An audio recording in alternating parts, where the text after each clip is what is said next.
स्वागत है पुनः एक बार आप सभी का हमारे चैनल पर। मित्रों, इससे पहले वीडियो में हमने धनतेरस के मुहूर्त के बारे में बताया कि कौन सा मुहूर्त बढ़िया है, उसकी समय अवधि क्या है।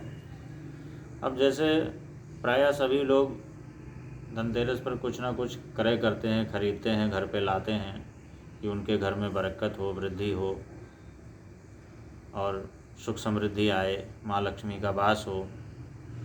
तो बहुत सारी ऐसी चीज़ें हैं जो धनतेरस के दिन हमें खास करके उस दिन लानी चाहिए, और कुछ ऐसी भी चीज़ें हैं जो हमें नहीं लेना चाहिए, जिनको लेने से लक्ष्मी जी तो रुष्ट होती हैं और साथ में हमें नुकसान भी होता है, उसका नकारात्मक प्रभाव पड़ता है।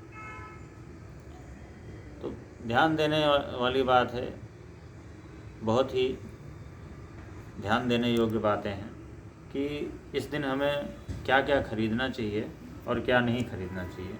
जैसे धनतेरस के दिन हम व्यवसाय संबंधी सामान खरीद सकते हैं,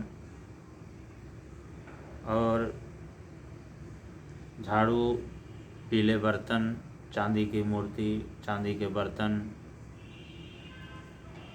ये सब चीज़ें हम उस दिन खरीद सकते हैं। साबुत धनिया, ये सब चीज़ें शुभता का प्रतीक हैं और घर में वृद्धि करने वाली होती हैं। और कुछ चीज़ें ऐसी भी हैं जो हमें उस दिन नहीं लाना चाहिए जानबूझ करके। उनको लाने से नकारात्मक प्रभाव पड़ता है, धन हानि भी होती है। जैसे कोई धारदार हथियार, नुकीली चीज़, लोहे से बने सामान, चीनी मिट्टी के बर्तन, और इसके अलावा जैसे कांच के बर्तन, प्लास्टिक या एल्युमिनियम की चीज़ें, ये इस दिन नहीं लानी चाहिए। इनको लाने से नकारात्मक प्रभाव पड़ता है और नुकसान होता है। तो जब हम खरीदारी कर रहे होते हैं तो इन चीज़ों का विशेष ध्यान रखना चाहिए, क्योंकि हम करते तो अच्छे के लिए हैं, लेकिन वो ला करके फिर हमें उसका प्रतिकूल प्रभाव पड़ता है, और प्रतिकूल प्रभाव पड़ता है तो हमें आने वाले वर्ष में, आने वाले समय में दिक्कत होने लगती है। और इस दिन धनतेरस के दिन जैसे हम पूजा पाठ करते हैं, दान भी करते हैं, तो पूजा किसकी करनी चाहिए वो हमने पहले भी वीडियो में बताया है, अभी भी बता दूं। एक तो भगवान धन्वंतरी जो आरोग्य के देवता हैं, उनकी पूजा करनी चाहिए। साथ में लक्ष्मी, यम, कुबेर और इंद्र, इनकी पूजा करनी चाहिए, क्योंकि ये सब आपस में भाई बहन हैं, और माँ लक्ष्मी के साथ में इनकी भी पूजा करनी चाहिए। और दीपक जलाना चाहिए, इनके निमित्त भी दीपक जलाना चाहिए।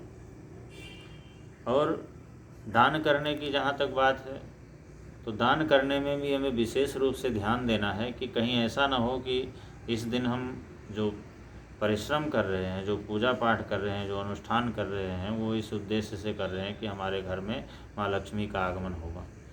और अगर हम कोई चीज़ अनजाने में या जानबूझ करके गलत कर जाते हैं, दान में भी गलत कर देते हैं, तो उसका प्रतिकूल प्रभाव पड़ने लगता है।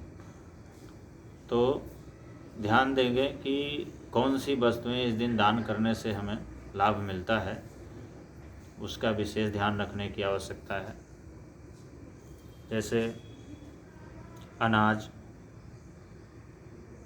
लोहे का दान कर सकते हैं, कपड़े का दान कर सकते हैं, झाड़ू का दान कर सकते हैं, मिष्ठान,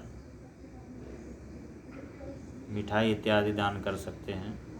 ये सब हमें उस दिन दान करना चाहिए। सफ़ेद चीज़ों का दान नहीं करना चाहिए। अनाज हो गया, लोहा हो गया, कपड़ा हो गया, झाड़ू हो गया, मिष्ठान हो गया, ये सब चीज़ें जो है दान करने से लक्ष्मी जी प्रसन्न होती हैं। और जब लक्ष्मी जी प्रसन्न होती हैं, जाहिर सी बात है कि घर में सुख समृद्धि तो ज़रूर आएगी।